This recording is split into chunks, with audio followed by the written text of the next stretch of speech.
Live.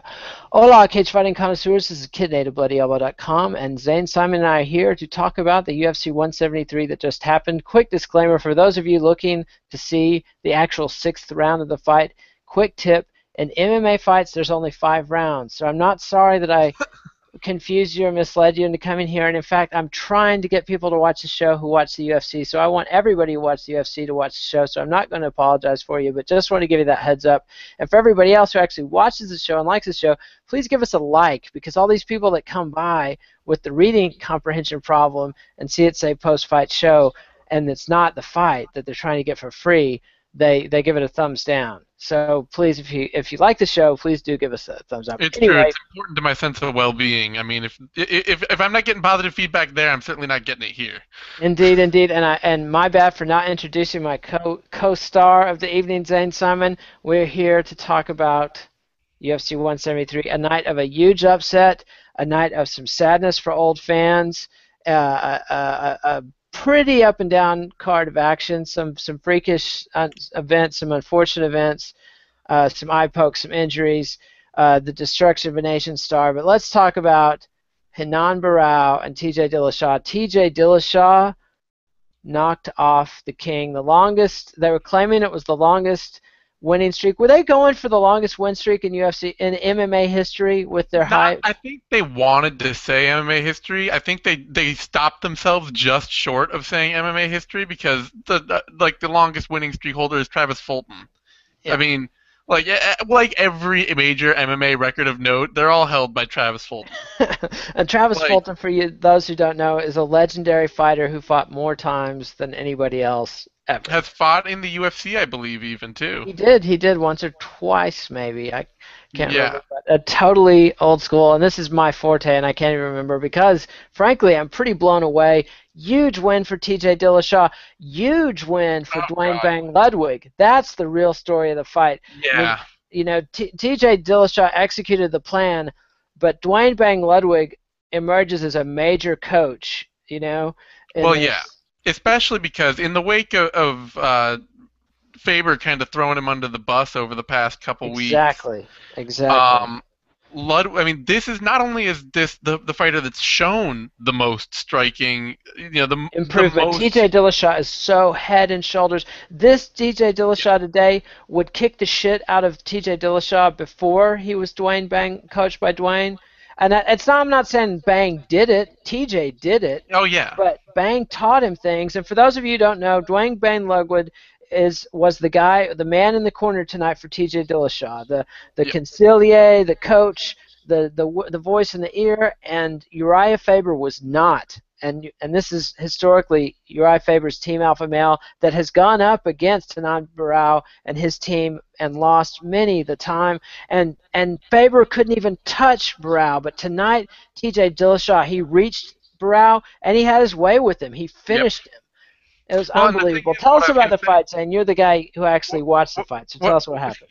What I was gonna say is not only is TJ like the fighter that's obviously shown the most of Ludwig's tutelage, but he's the fighter that is leaving with Ludwig. I mean, he'll be still with Alpha Male, but he will be splitting his time between camps, and there might be another couple fighters doing it, but certainly none of the other big names. None of the other big names are wearing the UFC gold either, and that's so this is not only is Ludwig, getting Alpha Male a belt right before he leaves, but he's taking the belt with him in a lot of ways. Indeed, and he took it away from Nova Unao, who has had it for a long time. They also coach Jose Aldo, the UFC featherweight champion. So that is just a huge moment for rival. Otherwise, talking about the fight, this was really, what you saw early is you saw Barao with his stable.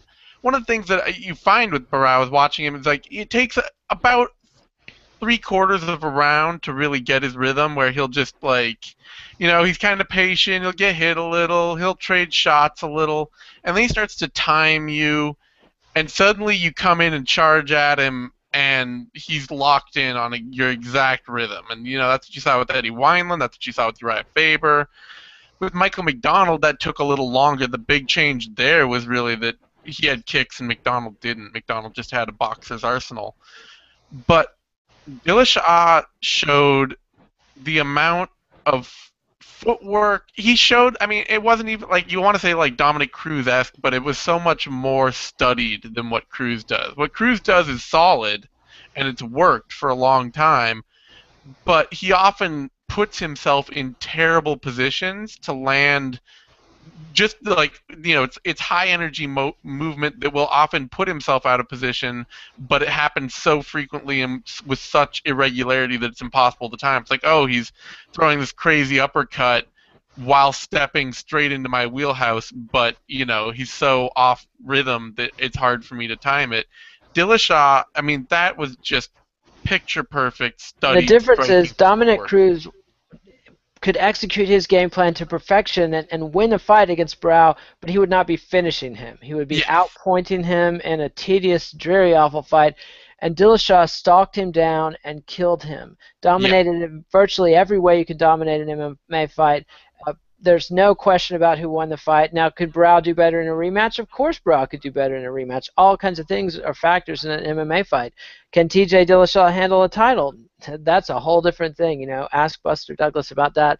You never know. I mean, not that this is the heavyweight championship of the world. This is the fucking feather bantamweight title. So he might not even notice. He might I don't know. Is it going to change his life? I don't know. That's a question. Yeah, I mean it's gonna be interesting because I mean like somebody even said I was talking about this on Twitter. So and this is I will say this I think right now Dillashaw the performance he had tonight Dillashaw may very well be one of the top 5 strikers in UFC history. In UFC history. Well, Yeah. this was a historic performance. They did win a UFC title, but I'd like to see a title defense or two Well, before I yeah, man, start talking about. but who I mean But who would this you be is talking about? it Who'd is you an amazing feat what he Yeah. just pulled off. I I mean, mean, but Barao I'm, has I'm been. talking like technically when you watch him fight, how many other strikers have you seen that are capable of any of that kind of movement, any I've of got to that kind of rewatch the fight to combination? do the technical analysis. Like I just got to see it. I do not. I just really want to see it again. I have a lot of questions as to how the hell he did that, and I think that Novio now has the same theory. It was impressive as hell, and I'm not thinking of any. I don't know. I felt like Chris Weidman has done a good job of getting inside and making But Chris contact with Weidman some has, incredibly good strikers. but he also, I mean, Weidman shows so much, submission dominance and so much, like he shows so many different things that throw the game off. Dillashaw has great wrestling, and that's really impressive. That he started out, I mean, when he came through tough, he was a really super athletic wrestler who liked to brawl. That was Yep. what he was on tough, Yep, you and know. now he's a polished striker And with a now great he's, wrestling game and an but that improved. wrestling game was totally secondary tonight. I mean, you Oh barely yeah, gave it a thought, but it you know. was there. He spent time on top of Barao and he hurt Barao, and that Yeah. sucks the life out of somebody like Barao, who's the Novio now brand is. If you take us down, you won't be keeping us down. This fight's going to happen on the feet, and or we're going to submit you with our killer jiu-jitsu. I didn't see much of that from Barao tonight. I just saw a guy who got completely unmanned. But let's quickly talk about Dan Henderson and Daniel Cormier. And after this, people are going to. Daniel Henderson is no longer a factor in any title conversations. He Yeah. missed his shot at UFC 151. It was a sad night for longtime fans because Daniel Cormier, who looked like a pocket Hercules tonight compared to the way he used to look. I mean, he's Yeah. no little guy, but he used to fight at heavyweight. And somebody was saying, my God, he was faster, stronger. This was a Hendo who got taken off his medicine. He can't take TRT anymore. This is a Hendo who got creamed by Vitor Belfort not long ago for the first knockout in his loss in his career. Got the crap beat out of him against Shogun Rua, but he knocked Shogun out. An even more Yeah. shop-worn, although almost a decade younger Shogun Rua. But Daniel Cormier looked incredibly impressive. But he fought a very old school wrestler's fight. How do you see his chances against John Jones? Should John Jones in fact beat Alexander Gustafsson, or should we be talking about Alexander Gustafsson versus Daniel Cormier? I can't tell you whether John Jones is going to win or lose against Gus. I mean, that really will be a tale of who comes out with something different. Because, I mean, you looked at such a razor thin, razor close fight, but you also, I mean, Jones always has this feeling that he's going to come out with just something totally different that you've never seen before. And partially, I kind of wonder if, I mean, I have some trepidation about whether or not that's true, but he might have to come out with something new and different to beat Gus the second time. I mean, Well, because I know Gus is going to be coming out with something new and different, or he's not going to get the title. I mean, yeah, that's just a psychological advantage of the person who, in a fight between two evenly matched guys who have hit each other, taken each other's best shot, and both stood it and kept coming, they both think they're the better man. Both of those guys in their hearts think they won the last fight. They're not afraid of each other. They can hurt each other. They can hang with each other. They're in the same class. So it's going to be psychological. And the guy who lost frequently has more to prove, is thinking about it more, is more open to change. yeah. I don't know where John Jones is mentally, but that is off topic because Daniel Cormier is who we should be talking about tonight, and that was a hell of a performance. Yeah, I mean, Cormier, the question then becomes like, how is he capable of being that, the next Fedor sort of thing? Because people That's a talk pretty about big assignment. Well, I mean, but like not like but next Fedor and like, oh, he's gonna reign over light heavyweight for the next decade, but just like having that particular skill set. For Fedor it was Sambo, and for Cormier it's just this ridiculously explosive, compact, and I say explosive really because he just blows through people in a way that very few athletes can do. This wrestling game that just combines with his striking to take people over. And with Fedor, I mean, it was never like, oh, he's going to stand in there and just outbox somebody. It was that he had this timing that was, came through his Sambo game that was just even better strikers. He could just take them over. I mean, you watch that Arlovsky fight, and Arlovsky's wailing away on Fedor for half a round, and then he jumps in, and Fedor just has that timing just perfect. And just he had assassin's instincts. Fedor Emelianenko was an assassin, but Cormier is more of a punisher. Cormier, if you were a mob boss, Cormier is the guy you would send to really hurt somebody bad and get your money back. The question still is, against somebody like Jones or Gustafsson, is just, does Cormier have enough of that just raw, intangible skill that neither Jones nor Gustafsson can match in that wrestling? While he's given up considerable height against formidable strikers with very different games from him. And so it's, does he have enough of that pure ability wrapped up with a very, very highly developed skill that he can overcome, bigger and equally gifted athletes who have a much, much, much, much less prestigious background? Yes, I mean, that's the thing. Fedor's world Sambo champion, Cormier's the Olympic wrestler. They had these skill sets combined with this great athleticism that let them conquer all sorts of fighters. And it's just that's an unanswerable matchup until he steps into the ring. Luke Thomas would insist that I point out that the competition pool in the Olympics is larger than the Sambo pool by like a factor. Of course. It's like an exponentially more impressive achievement, but not that Sambo champion isn't. But yeah, I mean, Fedor was obviously a very gifted athlete, but athleticism isn't the first thing you think of with Fedor. Cormier's height, I think, is going to be an issue, but his athleticism, I mean, you've seen John Jones try to dunk a basketball. His athleticism can be incredible, but sometimes when he's been put into positions where he's a little uncomfortable, a little unsure of himself, he becomes much less of a ballet dancer of violence and much more of a sort of storky, ungangly kid.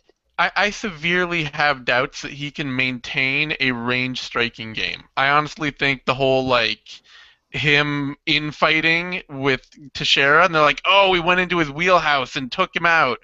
And it's like, no, because he was losing the range striking battle. When he sat on the outside and tried to pot shot Teixeira would weave inside and crack him. So he decided to lean in on him, push his bigger frame on him, and hit him with elbows because that was where he could win that fight. It wasn't like, oh, he chose to go into his wheelhouse. He had to. There was, yeah, he did definitely have to, and also that's also his wheelhouse, and he's by far the most dangerous athlete. You know, maybe one of the most dangerous martial artists in the history of the sport. And you know, so the fact that we're seriously talking about Daniel Cormier knocking off John Jones really says how impressive Cormier's performance was, or was it that Dan Henderson's performance was that underwhelming and that disappointing that it was just sad to see? Well, it has to be both. It Yeah. has to be. I mean, there's no question. I mean, I said in like at the halfway through the second round that we're at this point, Cormier is just looking for a locker to stuff Dan Henderson into.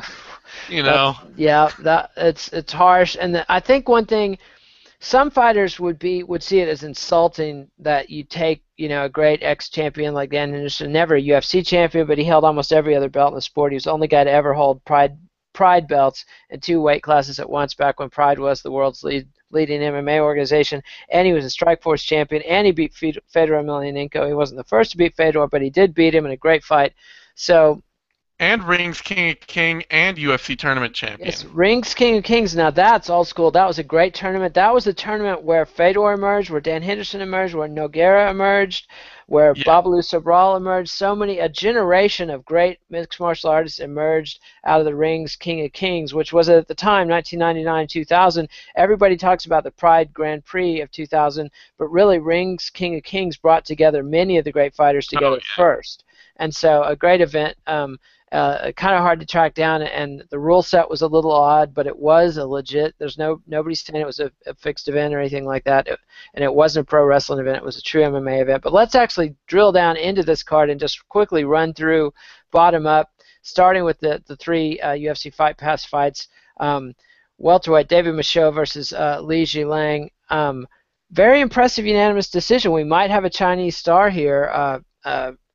You know, I mean, they brought in somebody who I don't know. I feel two ways with this. First of all, Li Jingliang showed that he can compete. He has enough of the raw skill. Which is a big improvement over the over Taekwon Zong. Yeah, who was. Yeah, but I mean, so Jingliang is tough, and he struck a lot more than I've ever seen him before. He came out and he showed some semblance of a striking game, because before it's always been that he's ridiculously strong in the clinch, and he actually was not doing well in the clinch at all, but you know, he actually outstruck Michaud to win the second round and won the fight unanimously. So very good performance there, but we got to keep going. Okay. Aaron Phillips, 24 years old, 5-0.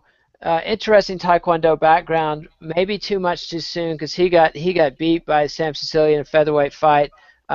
Aaron Phillips looked good early, but was quickly overwhelmed on the ground, and a big setback for a kid people are thinking a lot of. I mean, was that too much too soon, or what?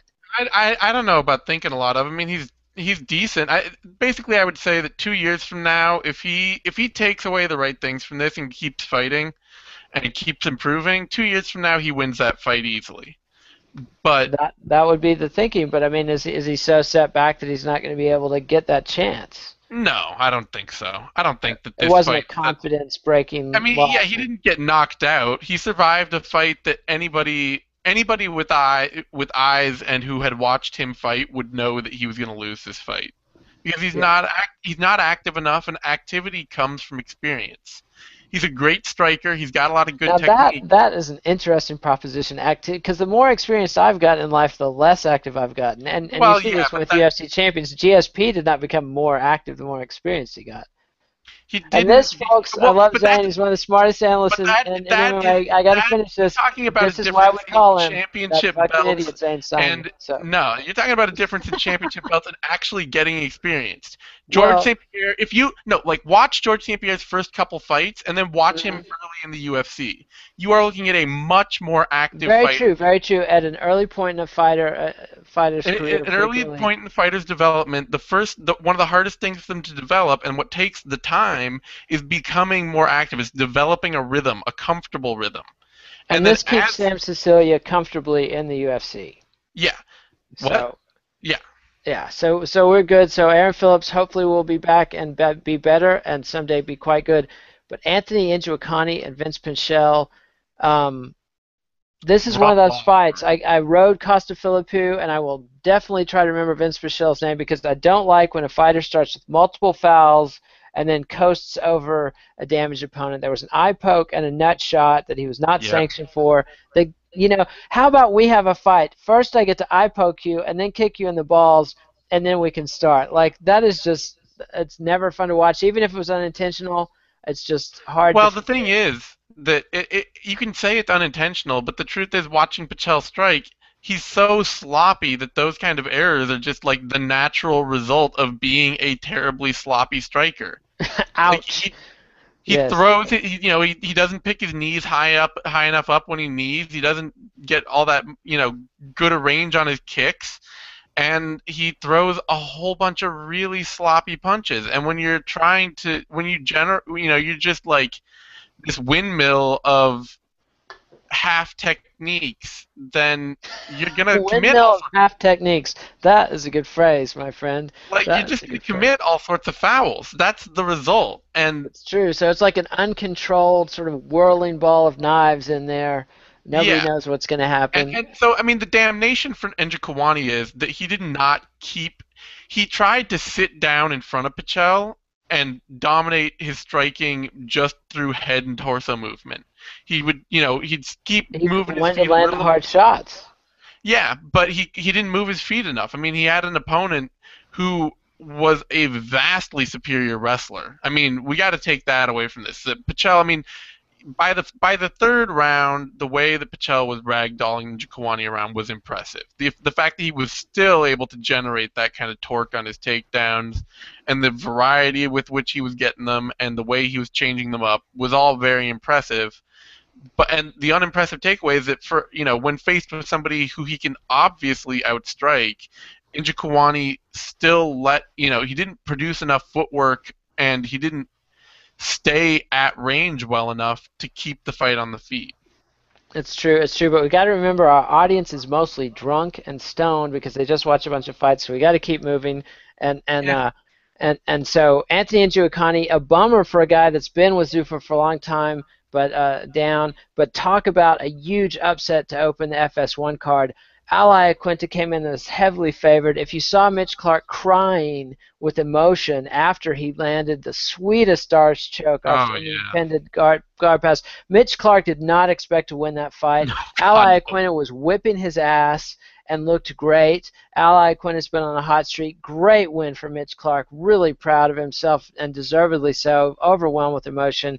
Ali Aquinta, though, man, where's the kid? Like this, this is something you can recover from. This was a slip. This was a mistake, not so much like some sort of huge setback. I don't know. I think this defines Ali Aquinta right here. Ouch! Ouch! I, That is harsh and cold. You are so heartless, Zane. well, Simon, so I mean, heartless. you look at his. This is a guy who lost to Pat Audenwood. It's true, and Pat Audenwood, who only thing I remember about him is he was the ultimate punching bag for John McDessie one Yeah. time. I mean, I like That was a long Aquinta. time ago, and I had put that Aquinta far has behind me and Al's relationship. I was really believing Aquinta in Al has Quinta. Aquinta has a huge amount of talent. He does. Really. He's a great striker. He's a great wrestler. He's a great grappler. But he screws up so badly in almost every fight he's in that he comes within a This hair's is breadth of losing it. not what Ally Quinta fans want to hear, my friend. This is not what we want to hear. I mean, Ryan Couture was landing all sorts of front kicks on him for all now, he's at Crafty Couture. He's training with his crafty old dad. And Piotr Hallman hurt him early. Kevin yeah, Lee yeah. almost locked up a knee bar, I believe it was. I can't deny any of this. But I refuse to hear it. But how about Chris Holdsworth? Bantamweight Chris Holdsworth beat Chico Camus. I mean, dominating performance. Yeah, that was great to see. I mean, I knew that Camus was going to give Holdsworth 3 rounds to work with, no matter what, because Camus just doesn't have that many finishing tools. He's great. He's a solid fighter. His wrestling solid, his grappling solid, his striking solid, but none of them are solid enough to finish someone. No, not maybe, as Bill Clinton said, not one time, not ever. Now he'll go out and knock somebody out the next time, but he needs to add some new tools. It can always happen. But People Holdsworth, improve and change. Worked with the fact that he was a vastly inferior striker but wasn't going to get knocked out and worked his game, you know? Yep. That he did, and good win for Holdsworth. But no real point in talking about that fight for a great deal of time. However, lightweight Tony Ferguson and Katsunori Kikuno, I called this one. I was like, Oh what in yeah. the hell is Sean Shelby doing to this cat? Katsunori Kikuno, if the first time you saw him was tonight, he looked absolutely abysmal and like he didn't belong in the octagon. If you've seen him fight before, like when he took Bellator lightweight champion, considered one of the best lightweights in the world, Eddie Alvarez, and nearly submitted him and lasted a round and a half in a great fight. Maybe longer. I'm not looking at Wikipedia, but Kikuno gave Alvarez everything he could handle. He belongs in the UFC. He, however, because of the reality of the business, which is starved for stars and entertaining characters like Kikuno, who already have a relationship with the hardcore fan base and will get people talking online, and as a Japanese, is potentially a huge asset to their efforts to expand into Asia. They're still planning on doing a Japanese show every year, for which they're constantly in search of top-line Japanese fighter. They can baby steps Dan Hardy to the UFC title shot at a time when they didn't even have a TV deal in England, and they can't book Kikuno against a guy who has a solid chance against. Ferguson has fought at welterweight. He's got a lot of reach. He's got a very disciplined boxing attack. He's very fluid. He's everything Kikuno's not. Kikuno needed to get it, and you saw him. He started to establish his offensive game, and he had Ferguson freaked out. But once he took one shot and he was hurt, and Ferguson realized he could hurt this guy, it was just all over. Yeah, I'd like to say that I don't like. I'd like to be like, oh, but you know, Zuffa doesn't really have that much interest in building Kikuno as a star because he's been around forever, and they just want to like build other people off of him. But the truth is that, you know, you hear them talking. I remember, you know, that UFC Embedded show, which has been kind of a boon for us, quite frankly. Sure, it's a gold mine. Dana White was even there quoted after Takanori Gomi won. He was like, oh, I think Takanori Gomi won the second. This is huge for us. He won that fight. We can go put him on a main card in Japan. Yeah. Like, the plan was Takanori Gomi wins, Takanori Gomi goes to Japan. Indeed. It gets a big spot on a card there. And so they obviously do have an interest in that kind of thing, but it's like that's Dana's interest, and Joe Silva's is just like, throw him to the wolves. Exactly. You know? Exactly. I wonder if there's that much separation. I also feel like there's an element of this guy was big for Dream, which is a lot of the people who fucked us over when we bought Pride. You know, fuck this guy. Let's destroy this guy. He's also TK, his coach, TK Choshinori. I'm totally going to butcher his name. Yoshi Kosaka, who was 1/3 of the original MMA alliance between Maurice Smith, Frank Shamrock, and TK that formulated the modern mixed martial artists for one of the first times. It's a different lineage than the Muay Thai Brazilian Jiu-Jitsu match of the territory here. I'm what? You're entering tinfoil hat conspiracy. I know, but I'm just saying, this is a guy who's pals with Frank Shamrock, who Dana White hates, and he fought for the Dream organization, Kikuno did, and TK fought, and a couple times in the UFC, but never fought for the Dana White UFC. So it's just like they had no interest in this guy, and they just fucked him hard. Great win for Tony Ferguson, though. He comes out of this burnished. He's had a great run in the UFC. So where does he go for here? Who should Ferguson fight? Well, I mean, he's in that same boat that you got guys like Green and what's his name, Johnson, and these other Michael Johnson, lightweights, and Bobby Green, who have built their way up right into the bottom end of the top 15. Maybe he's more top 20, but there's certainly a lot of upcoming lightweights for him to try and take on. I mean, I don't think he's fought Jury. And that could be quite interesting. That could be quite interesting.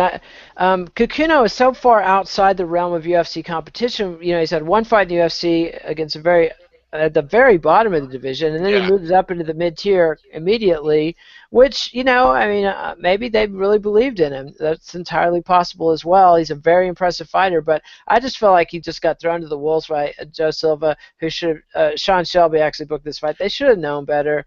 I just don't think that anything. I mean, Ferguson's great, but he's there and he's back. He's been Ultimate Fighter. He's going places. But Kikuno they had an opportunity to do something special in some markets, and the Korean Zombie caught on with American fans. I think Kikuno has a very zombie-like style, like literally a zombie, not like the Korean Zombie but who does walk forward. I would picture him as a butler handing out towels. That's how I think of his style. Indeed. So it was a unique and interesting fight. But I complained about Michael Chiesa versus Francisco Trinaldo headlining the Fox Sports 1 preliminary card, and I really enjoyed that fight. That was a treat. I thought it was a great fight. No, I mean I think that Chiesa and Trinaldo, I mean, for whatever you might say, probably Ferguson Kikuno would have been a better headline fight because they are knockout. You've got knockout. Yeah, but Kikuno is completely unknown to the FS1 audience. Yeah, but Trinaldo had a little exposure. He had a little, I guess. But I mean, the big thing with Chiesa and Trinaldo, for whatever name value they might lack, is that they're both really exciting fighters. I mean, they're all action fighters. Yes. Chiesa has a severe striking deficiency that he has yet to correct. Indeed. But he's got an awesome scramble style that he just, his wrestling is something that I think even so far in every fight he's been in, win or lose, people are not prepared for his wrestling. Trinaldo certainly was not. Trinaldo looked quite good until the wrestling just took over the fight and sucked the life right out of him. Yeah, I mean, he's not Ben Askren, obviously, but he's got that kind of, funky, weird, it's not quite what people are used to when they're training their MMA wrestling up. It's true. And Trinaldo clearly had not seen anything like it. But let's keep moving. Lightweight, Jamie Varner and James Krause. First off, I got to apologize to James Krause because I made one of the most, and I'm terrible, but I made one of the worst factual errors I've made. I was looking at Wikipedia and somehow looked at the wrong page and didn't even know the difference. Thought he was 1-3 in his last and how could I forget when he's the guy that got hosed so bad by Big John McCarthy in that fight against Bobby Green where he had been repeatedly being fouled and then his opponent was warned about it. His opponent came out, fouled him again, and he was declared out as a TKO because McCarthy decided to split hairs about the kick being on the belt line. It's seriously, dude? So Krause got screwed over, but things went his way tonight, man. A bad night for Jamie Varner, who according to reports from Ariel Helwani and elsewhere, broke his ankle early on in that fight, and it was painful to watch, and the referee should have stopped it much sooner. Terrible way to start the pay-per-view. Yeah, I don't know what the referee could have been thinking when they saw his leg wobbling around like that. He was thinking, kill him! I mean, I don't know what he wanted, why not even just, pause the fight like you would for any other... I mean, for fuck's sake. Pause it, bring the doctor in, and have the doctor talk to him. Just say, what's going on? I mean, a guy shouldn't be put in a position where he has to stop fighting against somebody who's trying to hurt him to say, hey, I can't fight anymore. I mean, he can if he wants to, and there's certainly no shame in that at all. I think a fighter should quit at any time, no matter what the circumstances are. If they feel like they're hurt and they cannot defend themselves to a reasonable level, it's not a fair fight. They should stop. But Jamie Varner, oh my God, having said all that, Hart for years, man. I would hate to run into that guy in a life or death situation because he would not quit, No. You would have to just, he's a full-on shotgun guy. You're not going to get him with a 9mm or 38, anything like that. Just unbelievable balls and tenacity. And James Krause, I mean, he took credit for injuring Jamie Varner, and definitely there were lots of kicks to that neck of the woods. It looked to me like Varner, though, really sprained it on a misstep on the octagon where he twisted his ankle, but that was after he was kicked. So, I'm not going to take anything away from James Krause. Yeah, but it was just ugly and kind of alarming. But then that brings us to bantamweight, Takeya Mizugaki against Francisco Rivera, Mizugaki may have staked a claim to a title shot. He's definitely going to be pushing that. What did you think of that fight? I thought I've always loved Mizugaki. It was like a sort of a vintage Mizugaki fight against what I thought was a very game Francisco Rivera and skilled. Well, this gets back to, first of all, there's no way Mizugaki's getting that title shot. It doesn't seem very likely. Rafael Asuncion, well, if he's getting it, he's not getting it next fight because Asuncion has every claim to the title shot. Well, you're saying this in a context in which you're assuming fighters don't get hurt.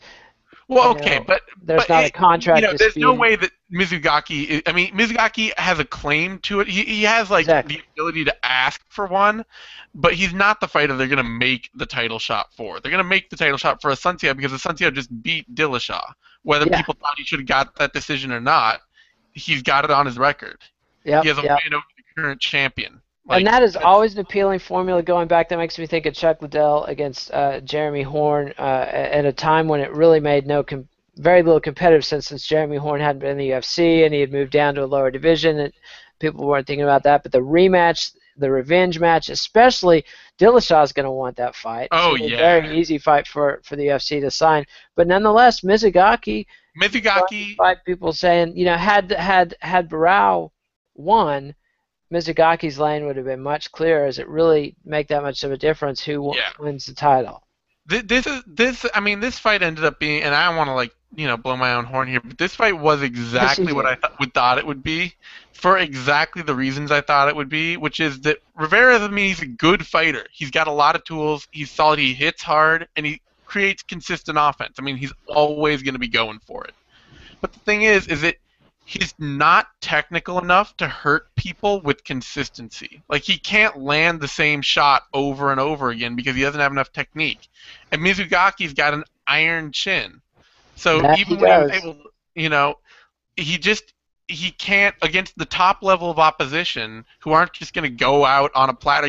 Joe Rogan, like, it was one of those great moments of UFC calling when he was like, I can't believe that, Rivera looked so much worse against Mizugaki than he did against Roop. And it's like, well, maybe Mizugaki's a much better fighter than George Roop is. Have you considered that, Joe? That just might be possible.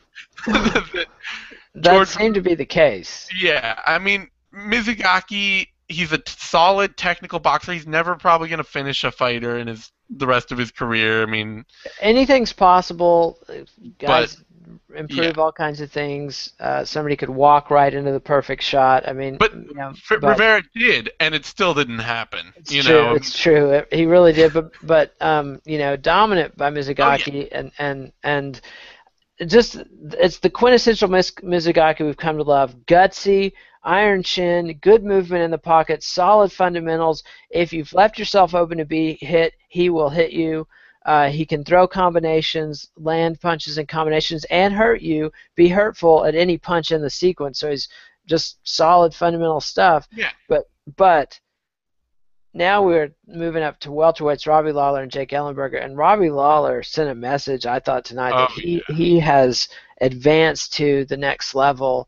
And just, Jake Ellenberger was very gutsy, and I was impressed with that because I've ragged on Ellenberger for, I've called him a front runner and things like that before, and a bully, and that's a great thing to be. But when you run into a guy like Robbie Lawler, especially a new and improved Robbie Lawler, and it's not like, oh my God, he's so much more muscled, like some fighters, are new and improved because they got TRT or whatever, or they, something physical changed. Lawler has gotten smoother and sharper and smarter, and he's just very motivated and focused, and it's a much more dangerous animal. But gutsy performance for Ellenberger to make it as hard as he did, lasting in the third round before Lawler finished him. But right from the opening seconds after Lawler hurt him immediately, it had the feeling of a cat and mouse game to a certain degree.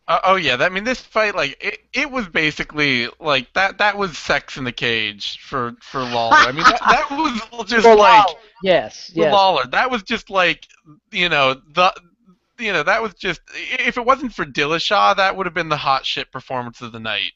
Where you're just well, that's saying a lot because Cormier's performance was very hot too. But Cormier's performance was very good, but it was against Dan Henderson. It's true. Dan Henderson was a shadow of himself, but Jake Ellenberger showed that it's hard to say he was the best Jake Ellenberger he's ever been because he didn't get to be Jake Ellenberger tonight. No, I mean, Jake Ellenberger took Jake Ellenberger out of the fight right away. Jake Ellenberger in his loss to Carlos Condit is probably the best Jake Ellenberger that Jake Ellenberger has ever been. Yes, that was quite a while ago. I mean, he's been good since then. He's got a lot of wins, but he that was like his dig deep, lay it all out in a really competitive back and forth fight. This was dig deep and lay it all out in a fight that he was getting shit kicked, and the result was that And it's like life is just not fair for Jake Ellenberger. He broke his It's hand not. on Robbie Lawler's head, and then he broke his face on Robbie Lawler's hand. I mean, Yep. that's just like that's not fair. No. Like It's anyway, you hit him, you break yourself. He hits you, he breaks you. That's just Yeah, it was ugly and brutal and everything we love about this sport. I mean, it was a great performance by Robbie Lawler. It had a predator versus prey quality to it, and yeah. even when he was on his back, and Ellenberger even hurt him, Oh, standing. that was just so great, wasn't it? It When he was just it shucked was. him off and stood up like it was nothing. He just laughed at him. Yep. It, I mean, I've always been afraid of Robbie Lawler and had great sympathy for anybody who had to be in the cage with him. And that's why people loved Nick. I mean, Robbie Lawler, remember, is Nick Diaz's get over performance. Robbie yeah. Lawler made Nick Diaz a star. And my God, they should be pushing every button they have to get Robbie Lawler and Nick Diaz in the Well, cage. I Nick don't Diaz care if isn't Nick fighting Diaz again. I mean, deserves it he's or made not. that clear. He's what? Nick Not Diaz has fighting made it clear again? he's not fighting Oh, again. dude, if they gave him real money, he would And be they'll never there. give him real money. Which He's is not worth it to dumb. them. Which is He dumb. It is dumb. But he would make them an immediate multi-million-dollar profit if they got him in the cage again, and they could build other stars on him. Because the reality of it is, because Lawler's performance was lost on what's going to be one of the lowest viewed pay-per-views of the year, but it's you not going to really think build. that? I don't know about that. There are going to be weaker pay-per-views than Well, this. it's going to be. There have been many years where they didn't even touch the level that this pay-per-view is likely to do. I'm expecting something like 200,000 buys, something like that, and I just don't. Uh, Robbie Lawler could have had this fight on Fox. He could have had it on FS1, and a lot of people could have seen it. He could have had it on a card headlined by Chris Weidman against Vitor Belfort. That was the original game plan, and then against Weidman versus Machida, which also would have been much more exposure and momentum for Lawler. As it is, it's kind of a dark star card, and they're kind of buried here. And I don't Yeah, but know it's what not like people don't else. know who Robbie Lawler is. I mean, Now, I don't know. people are. He's got good name ID. He's got good name ID, and but it's still. This is a new Robbie Lawler. I mean, Oh people are yeah, used to seeing Robbie Lawler in Strikeforce, where by his account, he was not taking the game fully seriously. He was not fully committed. He was depressed. He felt like he was in exile. He was never going to get back to the UFC. He was not happy with his career, not happy with himself.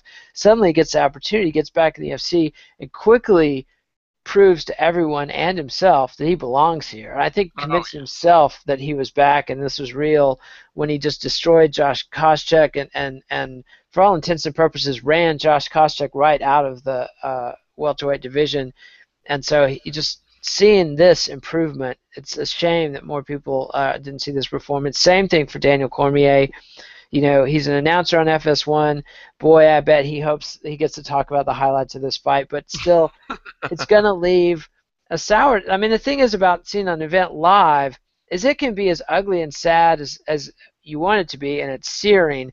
Running Henderson's highlights would just make people more and more sad, So it's like yeah, but Cormier does look like a very serious threat to John Jones or Alexander Gustafsson, to the people that saw this performance, because he yeah. looked I like mean, a whole new man. he's definitely like there's a trifecta, like a trifecta of fighters at the top there that are gonna be in this sort of title revolution around John Jones. They might neither of them might ever beat him, It's true. but it's sort of like it's like what you have at heavyweight, but you just have Junior Dos Santos. Really, I mean, Yeah. Fabricio Verdum's there, but he's not really proven he's there yet. He showed a lot against Brown, but you can't get that image of Dos Santos just nuking him out of your head. No, no. And It's and so you've got this trifecta of fighters at light heavyweight who really could just, and Cormier, he's all potential, and that's the thing, is that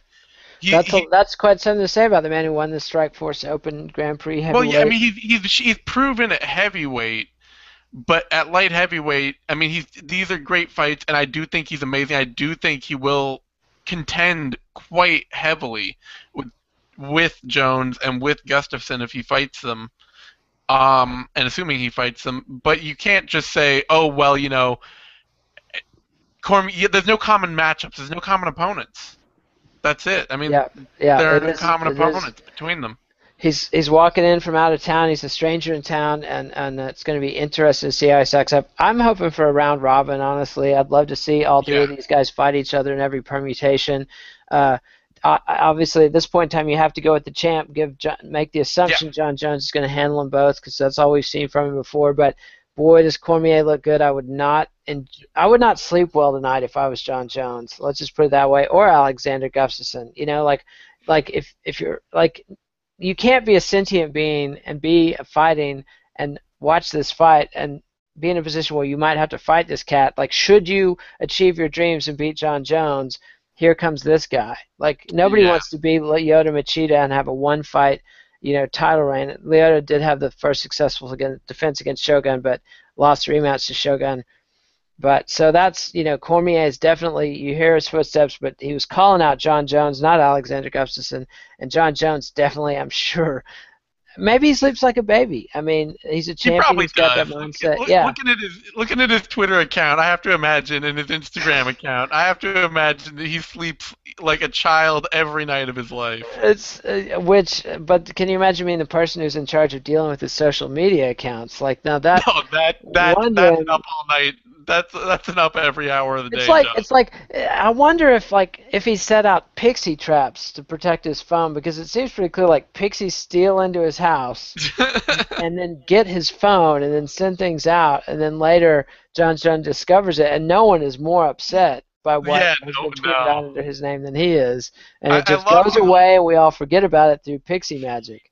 I It's loved the way his two-faced video that he put up the other day. Did you see that? I did. Where he was, that was But tell the great. audience about it. We got to pretend like they haven't. So tell us Well, about okay, but he released this video on Instagram the other day where he just, he had like sunglasses on. He was like, "I'm the evil John Jones. I'm going to go full heel," and he'd take the sunglasses off, and like, "But no, John, you can't go full heel. Nobody will love you then." Yes, I this is going to can. be the It's just, highlight reel because that was ill-advised. Imitations, perhaps not your forte as an entertainer. Stick to the what, fight analysis. But whatever. I we're don't going to give a see shit. that again and again and again, Zane.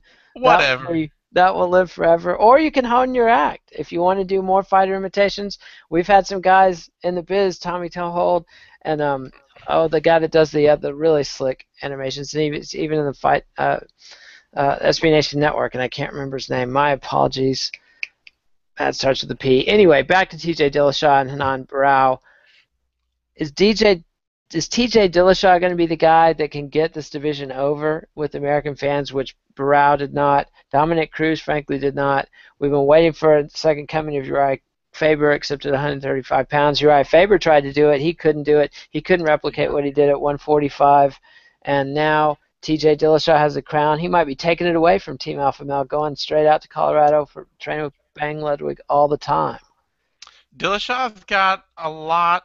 He's got a lot of shine to take, which is good for him, and it's something that neither. Well, Barao could have had it, but it just didn't work. That for all the reasons, but it's certainly something that Dominic Cruz didn't have at all. Dominic No. Cruz, he was self-made. I mean, there was nobody. You didn't look at Dominic Cruz and say, "Oh yeah," because he trains with so and so. I mean, he kind of like Alliance He is a does great, train in a good camp with the Lions. but I mean, that But part he of the wasn't reason, molded by them. part of the reason that he that became such a household name as a camp was through him and through him having Right. the title. I mean, it's not Alpha Male, it's not Uriah Faber, and it's not at this point Ludwig, where Dillashaw gets the prestige off all of those people. He gets the draw of being associated with all of those people. They're all major names, household names in MMA right now. And To people who follow it closely. well, yeah, but to people who don't follow it closely, there's no division below 155, so it It doesn't does really seem matter. that way, and that's the thing. Dillashaw has to break through to those people. And Those are the so people that what I'm matter saying here. is that he has the base. Like for Barao, it was a huge uphill battle because while he had the Novo Unao name, I mean there are still people who just don't quite get what that camp is. That camp has it has a great rep with hardcore fans, but Alpha Male and Uriah Faber do have a broader public name. Uriah Faber is one of the most famous MMA fighters going. He's been in more TV commercials and Yeah. you know, So Alpha Male has that brand that can already reach a casual audience.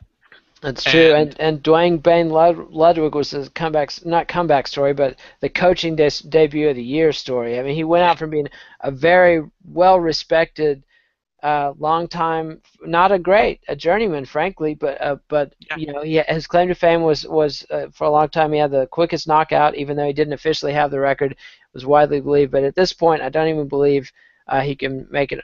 He can make an argument, but I don't think it's close that he's got the fastest KO in UFC history. But as emerged as a coach, I mean, T.J. Dillashaw pre-Bang Ludwig was not going to be that dominant over I mean, him. he got blown out of the water by John Dodson. Yeah. You know, I mean, which gives a lot of credibility to the flyweight division now as well. Well, yeah. I mean, Dodson also has a very marked reason to go back up to 135. Yes, and that gives some fun. And John Dodson, the magician, one of the highlights of flyweight, where he's maybe third man in the pack there, just one step away from the title. But Demetrius Johnson has kind of planted himself there. Barao seemed like it's always a bad sign and a bad omen for a champion when your promoter pushes your winning streak and your undefeateds. And you know, it's there's always a spooky quality to me when I start hearing that. But I wasn't ever that passionately connected with Anand Barao. I mean, I told the story on the show before about the ad from my cable company when I was on hold. They were calling him Raynan Berryhoo. And they were selling T.J. Dillashaw as the defensive machine. They're not going to be calling T.J. Dillashaw the defensive machine again. This guy is a good-looking All-American knockout machine, man. This kid. I mean, the big thing that Dillashaw has to do if he wants to become the face below 155 is talk. I mean, that's all he has to do at this point, is he just has to stay in the public. It's true. It's true. I don't think he has to be likable. I think that the association he has with Faber, the association he has with Alpha Male, and the association he has with Ludwig will do enough other promotion beyond him that if he can just get out there and keep talking. Exactly, because Uriah Faber and Bang Ludwig, Bang hasn't really participated much yet, but Faber's already kind of opened his mouth in the media, and so that means there's conflict. That means there's a story. That's a soap opera. They can do an Ultimate Fighter show about that. You know, Faber, plenty of bantamweights at Alpha Male should Dillashaw leave. Dillashaw has a built-in grudge match for his next title shot. I mean, true. If that's not the first thing that every reporter is asking him about, they're not doing their part. You know, I mean, it's easy to build for us and for him. And it should be something he welcomes with open arms. I mean, it does not look like a rematch he should be obviously be respectful of and wary of, but he shouldn't hesitate to take that fight. I mean, he should have every confidence in the world that he can win that. So it's a great story, very good. You know, all he has to do is seize the opportunities he's already earned. He's done the hard part. He's beaten one of the most difficult to beat. I mean, nobody had done it before. Renan Barao, amazing fighter. I mean, he had one loss in his MMA career. Or did he even have that? Yeah, he had one loss. Yeah. And technically it was supposed to be his first fight, but apparently in an interview with MMA Junkie, his first opponent, the guy who beat him, said, no, he had a couple wins before I fought him. So that was actually the 35-fight win streak. Apparently does not exist in any fact. He may have 35. He may have the 2 extra fights the UFC claims, but they came before his first loss. Yeah, and nobody. Yeah, that kind of puts a full stop to the prospect. And while, if you want to, I have very little reason to doubt that Barao has fights that he had that were not kept records of. I know from the guys who do the ShareDog Fight Finder database that a lot goes on in Brazil, and the further back in time it recedes, the even harder it becomes to track down. Can be a maze of Portuguese and people with no documentation or improperly documented and everything else. But we know he had a loss, and we know that we don't have any reason to believe there were any fights between the loss on April 14, 2005, and the next win on May 13, 2005. Yeah. He only had a month to squeeze in 3 more fights there. Seems unlikely. I'm not going to deny the UFC is telling the truth. I'm just going to say Not sure how it's possible. I would assume that they saw that he had 34 wins, one no contest, and one loss. They talked to him, and he told them that. I would assume. Yep. Sure, 34 wins, I one don't know loss. about that. I don't think that you necessarily have to do that. In the working process of putting the PR together, I don't think they have to run every, like Well, but I'm sure somewhere they got a hold of that record because nobody else did. somehow you would think. Somehow they, Somehow they got a hold of the 34 1-1 record, and they yeah. said, "Oh, he lost his first fight. We can see that on SureDog, or we can see that on any other database. So he must have won everything since then, and the two fights we don't know about came somewhere in between." When the reality is they came before that first loss, and so it just ended up being this kind of sloppy marketing gimmick. Yeah, but it could easily be a miscommunication because of the language barrier. Because Barao was infamous for not polishing his English. So from the marketing perspective of the UFC, maybe a step back in Brazil, but it's not like the kid has he's a great, seems like a really He was an polite, nice, funny kid. But yeah. that's not what most of the audience are. Nice, polite, funny kids. Like we want to see somebody larger than life, somebody like Wanderlei Silva, or somebody like Anderson Silva, somebody like the Nogueira brothers, somebody with some aura to them, and I feel like it's not going to set the UFC back in Brazil so much that it makes up for the advantage of having an All-American champion like Dillashaw. Just easy to sell that cap. But I think we've covered the card. Time to wrap it up. The fans are falling off. They're ready to fall off their couch and pass out. And we'll be back in the morning with the Bathrobe Review. Full coverage and analysis and commentary on this fight card. Zane, where can people follow you? At the Zane Simon on Twitter. And they can read you on bloodyelbow.com. Remember to give us a like and on the video that's right below us talking on the screen. Subscribe to us on MMA Nation at YouTube, MMANation.com at YouTube. Fuck it. It's MMANation.com. God damn it. We have the worst. We have the worst URL on YouTube. It drives me crazy. But anyway, read us on bloodyelbow.com. And we'll be back with all the full coverage. Great night of fights. Thanks so much for being here, Zane Simon, and adios, MMA aficionados.